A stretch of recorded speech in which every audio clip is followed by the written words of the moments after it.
the universe needs is our willingness. And it's also said that the longest journey that we will ever take in this lifetime is the journey from our head to our heart.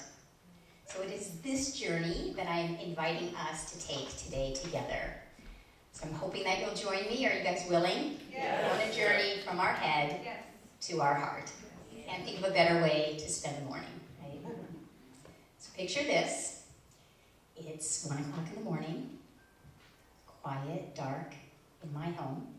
My husband Jamie, my teenage son William, our 2 dogs, are sound asleep, and we are awakened to wah, wah, wah, wah, wah, wah, wah, which turns out to be Jamie's car alarm.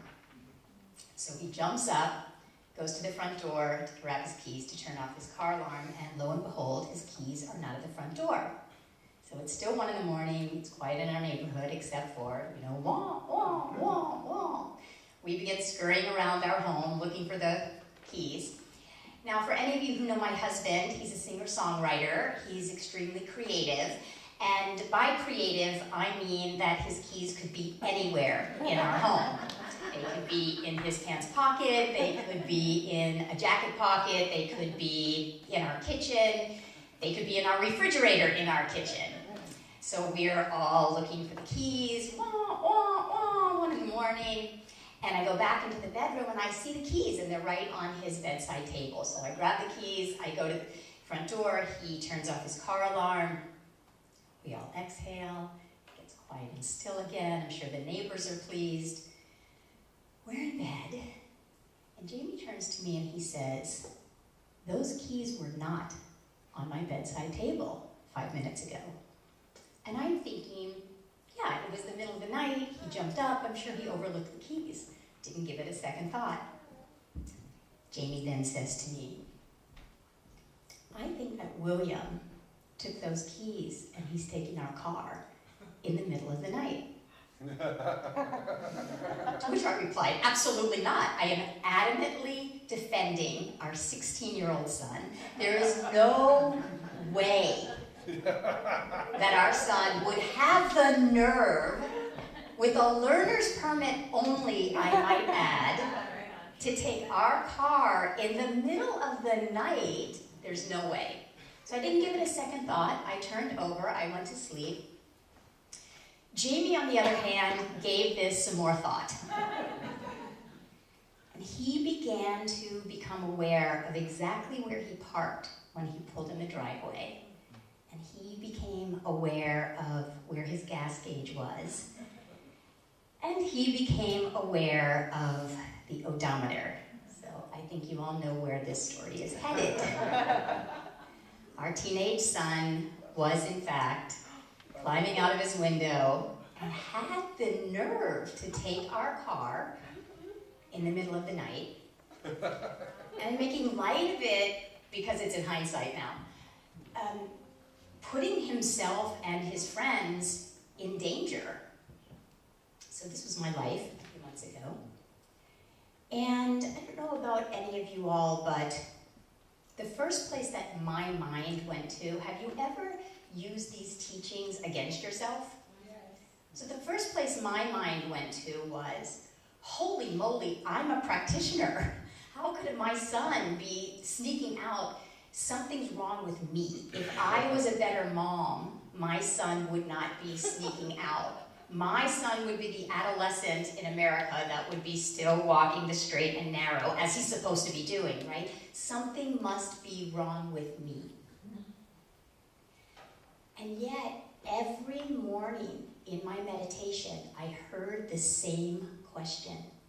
That's why I bring it up today under this topic. The question I heard every morning was, are you willing to rise into wisdom?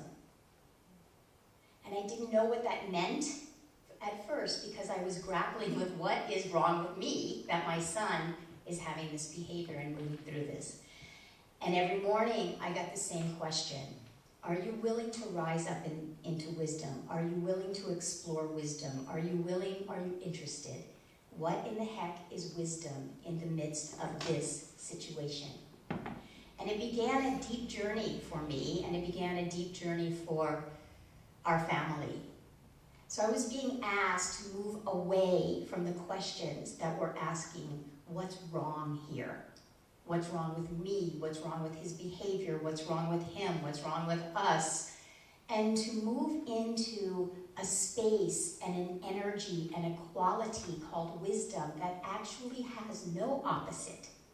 Because in our mind is dualistic, right? And this world is dualistic, right? Our mind divides things into right, wrong, good, bad, better, worse. And my mind had it very clearly defined. It would be better if this was not happening in our house. It would be better if my son was sleeping at 1 in the morning. It would be better if he was studying. It's worse that this is happening. My mind had it very linearly, and probably could have found many individuals who would agree with me that it would be better if it looked one way, and it's not as good the way that it's looking.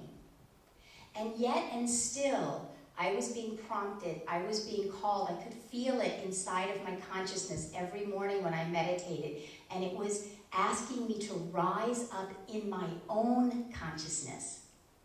So there's a saying, any of you who know me, you know I love this saying. It's by Albert Einstein. I live by this saying, and it says, you probably heard it, we can't solve the problem at the level of consciousness that created the problem. It was saying to me that I was not going to effectively show up into this situation in my life and my son's life at the level of consciousness that I was operating under. So I was being asked to rise up in consciousness. Our mind, this dualistic, right, wrong, linear version, is finite, it's constricted, it's small. It's wonderful, we need our mind. And yet and still, our mind will see things in a certain box. It has its limitations.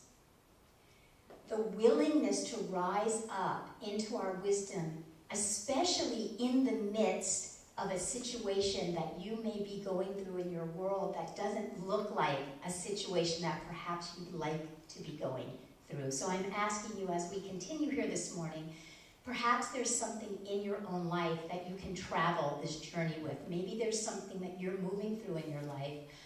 I know there are ways that we can use these teachings, quote, against ourselves, right? If we're moving through a divorce, or we're having financial challenges or health challenges, we can often unintentionally and unconsciously think it would be better if it looked this way. It's not as good as if it looks this way. And what that does is it robs us of a higher perspective. It robs us of the perspective that Albert Einstein is speaking of when he says we can't solve the problem at the level of consciousness that creates the problem. When we stay at that level of consciousness, we're linearly in relationship to whatever is going on in our world. And Albert Einstein is inviting us to rise up into a higher vibration, a higher frequency, a higher purview, if it were. Albert Einstein also says that the most important decision any one of us will ever make in our lifetime, so that's a big statement. The most important decision, if there was only one decision that we could make in our lifetime, it is whether we believe this universe to be benevolent. It's a big statement, and that statement has changed my life, because if the universe is benevolent in one moment, the universe must be benevolent in every moment. There are no exceptions. So it was my task, and perhaps it is yours through something that you're moving through in your world, and I'm inviting you to, as we move forward this morning, to really find something in your life that perhaps you're grappling with. Something that's significant to you, something that's meaningful to you, something that matters to you, that you can really grapple with in this room this morning, so that you will walk out that back door transformed. You will walk out that back door with a higher perspective, a higher knowing, a higher seeing of the same situation. Your situation itself might not change. Your view, your relationship to the situation has 100% possibility to change. And when that changes, everything changes. Are you guys with me? Yep. Got it? Do you all have something that's real in your world that you're grappling with? Okay? Because I want this to be real, because the spirit of this universe works us. It works us from the outside in by presenting these different situations to us, but mostly it offers us the opportunity to be worked from the inside out, so that the situation is here, but how I relate to that situation can change. How I see that situation can change. We don't always have control of what comes into our life, but what we do have is the ability to transform, expand, evolve the way that we come to the situation. So how I was being worked with from the inside out of my being changed the way that I was able to show up in the situation. I learned very quickly, and many of you may have teenagers or have had teenagers, so I was definitely behind the learning curve on this. I learned very quickly that one cannot control a 16-year-old adolescent. That 16-year-old adolescents know how to open their window in the middle of the night. And of course we did our due diligence, kept our keys very close to us, and spoke to different parents, and obviously we did our due diligence in this world.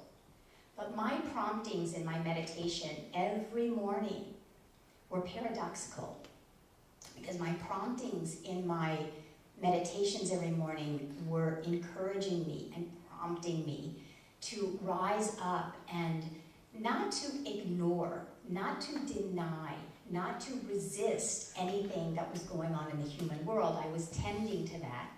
But it was asking me to simultaneously place more of my intention on the invisible wisdom that was also present in this situation, so that my eyes would be expanded, so that I would perceive this situation as more than simply a boy taking a car and doing something, illegal, and putting his own life at risk. There was more to this story. There was more going on here. And Spirit was asking me, and Spirit was inviting me and handing me the opportunity that I had the opportunity to see this situation in a larger context. And that is what each one of us is always being invited to, because God is infinite. So every situation in front of you is infinite. It has infinite possibilities. It holds infinite possibilities, but most of all, it's asking from us to see it in a larger, greater way.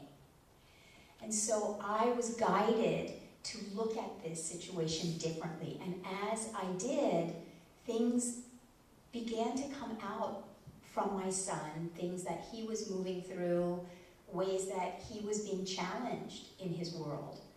And as I was hearing how he was being challenged in his world, puzzle pieces started to fit together. And I began to see that at first I was looking very narrowly at this situation, and I could feel my own vision expanding. Does that make sense? The qualities of wisdom will allow you to expand your own vision. And the qualities of wisdom are so just astounding to me. So the quality of wisdom, first and foremost, wisdom has no opposite. So that's when we know we're residing in wisdom versus our mind, right? Because our mind will say one way is better than another. So when you're thinking, I should have, I could, I would, this would be better, this is not as good, that's simply a barometer back to ourselves to remind ourselves that this is the level of the world, the human level. The human world divides everything into right, wrong. Wisdom has no opposite. Wisdom doesn't tell us that this should or shouldn't be happening. Wisdom simply says this is happening. And there is a way that each one of us is being invited to connect to and live from our very highest self, to find that self inside of us through these situations, to connect with these places inside of ourselves through these situations, and then introduce ourselves to our highest self. Allow ourselves to befriend our highest self. Your highest self has no opposite. It isn't that something would be different if I was something. I am the love that God is, and that has no opposite. And you are, and we are the love that God is, and that has no opposite. So you know that you're residing in the quality of wisdom when there is no opposite. You still might not like what's going on. You still might feel uncomfortable about what is going on in your life, because our soul and wisdom operates at the level of the soul. Our soul operates at the level of wisdom. Our human self is uncomfortable with the uncomfortable. Our human self wants to move away from that which is uncomfortable. Our soul is paradoxical because our soul is comfortable with the uncomfortable. It's like the quality of bittersweetness, right? We might not, quote, like what's going on, but our soul is infinite, and our soul has the ability and the capacity to relate to what is going on from a place of on high, of pure and perfect love, of inclusivity. So wisdom is an inclusive quality. Wisdom is a transcendent quality. So what do I mean by that? Wisdom doesn't deny what's going on in the human world. But wisdom not only doesn't deny it, it actually embraces it and it transcends it. So if you could imagine your human situation is here, and if you look at your human situation right here, it's going to look very small. But wisdom is surrounding that human situation.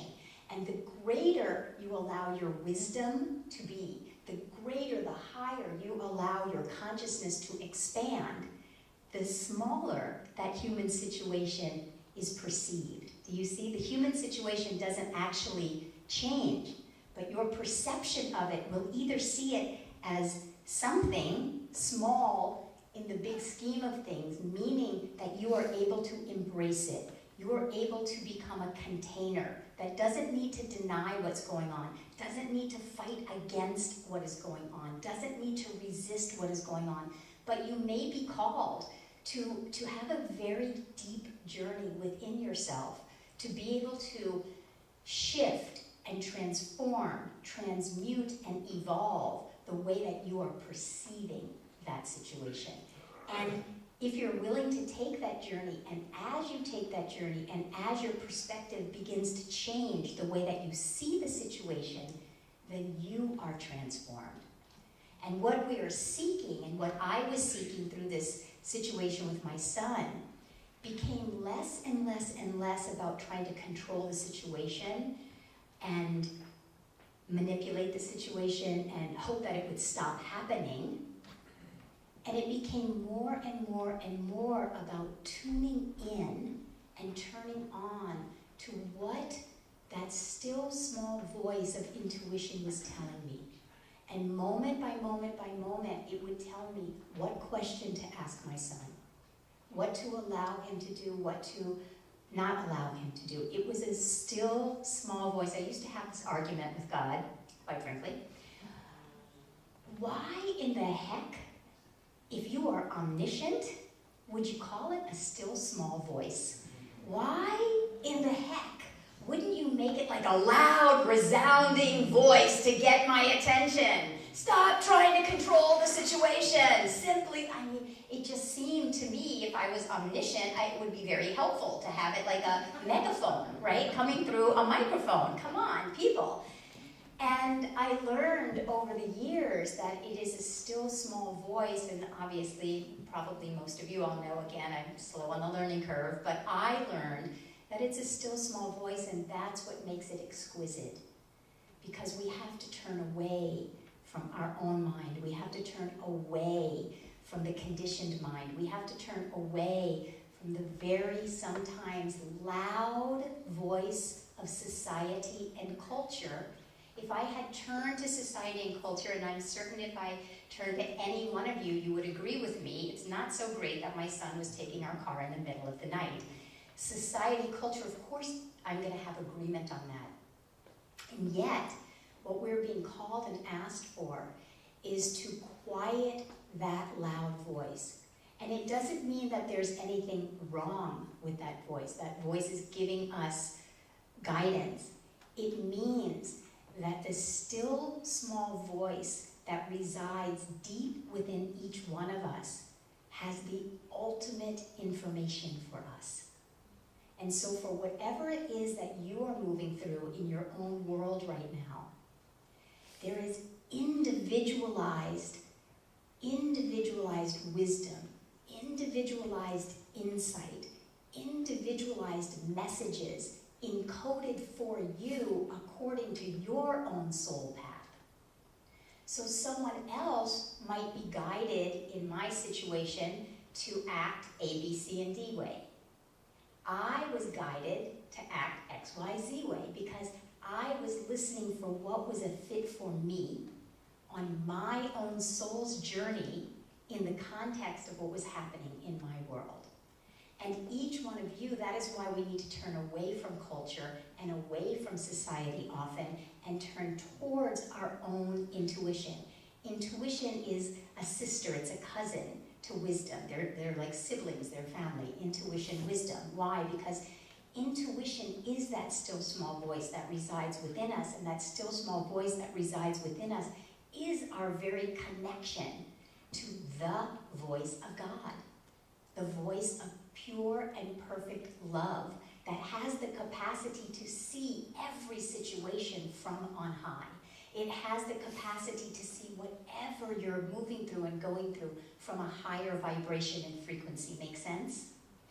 So intuition is a bridge, just like willingness is a bridge. And I believe willingness to be a very courageous, I'm going to say adjective, quality, action to take. Willingness is a very courageous action. Why? Because it's easier to go with society. It would have been easier for me to stay in the lane that was saying, this should not be happening in my world. That was, I won't say easier, but it's certainly more prevalent, more prominent. And to turn into our intuition often, most often, that voice is so uniquely designed for you that it can often ask of you something that seems to go against what mainstream or what your mind would have you do.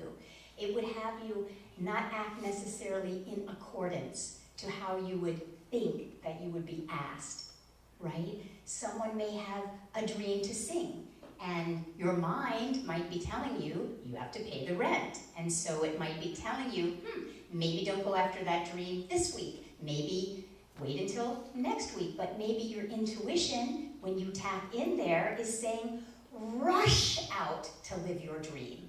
And it seems counterintuitive because wisdom is a both and, whereas our mind is an either or. Either you pursue your dreams or you pay your rent. But wisdom will find you a path to a both and experience. Why? Because the quality of God will not deny anything. God cannot, does not, will not withhold. So God is infinite, God is abundant, God is prosperous, and God provides for us. The universe is friendly. As Albert Einstein says, the universe is for you. So the universe would not encode within us a dream, a desire to sing, let's say, to be an artist, per se. God would not implant that, encode that within us, and then say, sorry, you gotta pay your rent. It wouldn't work that way. It can't work that way. The only activity of God is to provide. The only activity of God is to support. The only activity of God is to create a flow of which we are always invited on. Sometimes it is simply for us to recognize how we are off the flow and need to find our way into the flow, right? So, wisdom will always take you on a path of the both and. When you find that inkling, that spark, that insight inside that begins to say, oh, I'm starting to be able to see this situation differently. I just have a small spark. All the universe needs is that small spark. That's all it needs, the first little light. That's why I love at Soul Center lighting up Orange County. I love that that is your tagline. I love that that is your commitment here, because what it takes is one of us having just a spark, and then joining together with the next one of us and having a spark, joining together with the next one of us, and then we aren't being asked to be in mainstream or not be in mainstream. We are simply on fire with the light that's within our own heart. Does that make sense? Okay, so let's just turn within for a moment. And if you are willing to just gently close your eyes, I'd like you to call forward that which you might be grappling with in your world. Again, something that is real, something that is meaningful to you. It doesn't need to be a large thing, it can be something small. It just needs to be real, and that it matters to you. Just begin to become aware of the way that you may be in relationship to it right now. Simply become aware of the way that you might be looking at the situation right now. You might be wishing it was different. That is perfectly fine. Don't need to push that away. Allow yourself to feel what you're feeling about that situation. And simultaneously, simply become willing to rise above it in your own consciousness. What I mean by that is gently keep your eyes closed. Imagine and envision yourself sitting here in this room, and yet and still, you can literally see your consciousness rise up so that you're almost at the ceiling here looking down at yourself. You're rising up perhaps so high that you're at the level of a treetop or a mountain top. You allow yourself to rise up in consciousness, so literally you find yourself at the top of a mountain looking down at this same situation. So you are no longer looking laterally at it, you are looking vertically down, like you're on a plane. And when the plane takes off, the cars look smaller. The size of the cars haven't changed, but your perception about those cars have changed. So you're at the top of this mountain and you're recognizing there's no ceiling on top of me on a mountain. The sky has no ceiling. There are no walls on the top of this mountain. There are no walls around me. There's no ceiling above me. There's only foundation underneath me. And I am so high here that I am able to look down and see the same situation from a higher perspective, and perhaps a message will come to you. Perhaps an insight will come to you. So in this moment, we're just going to move into the quiet. I'm going to be quiet for a moment. We're just going to open our heart. We're not attached. Nothing needs to come. It may come later on your drive home. It may come tonight when you're taking a shower or a bath. We're simply inviting wisdom to speak to us about this situation. And we listen.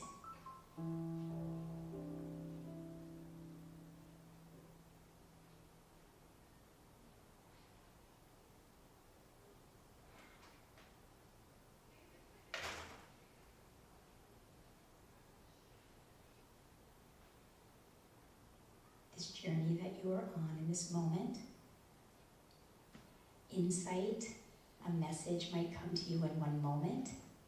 It might take an hour. It might take a day. It might take a month. If you are sincerely interested in befriending your wisdom, it will reveal itself to you. Your heart is open, you're listening. You have a stance of sincere interest. You are sincerely interested in connecting with the wisdom within you. And then whenever you're ready, gently open your eyes.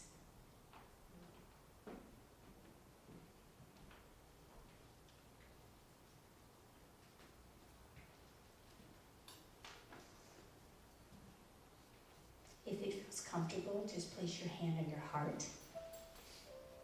If it feels comfortable, just repeat after me. I am willing to befriend my wisdom. I am willing to befriend my wisdom. My wisdom is seeking to befriend me. My wisdom is seeking to befriend me. Repeat after me again. I am willing to befriend my wisdom. I am willing to befriend my wisdom. Repeat after me if it feels comfortable. My wisdom is my best friend. My wisdom is my best friend. Gently open your eyes and just turn to a neighbor and say, your wisdom is your best friend. Your wisdom is your best friend. Find a different neighbor, find the same neighbor. Your wisdom is your best friend. Your wisdom is your best friend. One more person, or maybe the same person, maybe yourself. Your wisdom is your best friend. Your wisdom is your best friend. Sometimes it takes a minute to get there, but your wisdom is in fact your best friend. So repeat after me. Let's say, our wisdom is our best friend. Our wisdom is our best friend. One more. Soul Center's wisdom is our best friend. Soul Center's wisdom is our best friend. Last one. God's wisdom is our best friend. God's wisdom is our best friend. Thank you, everyone. This is your practice for living.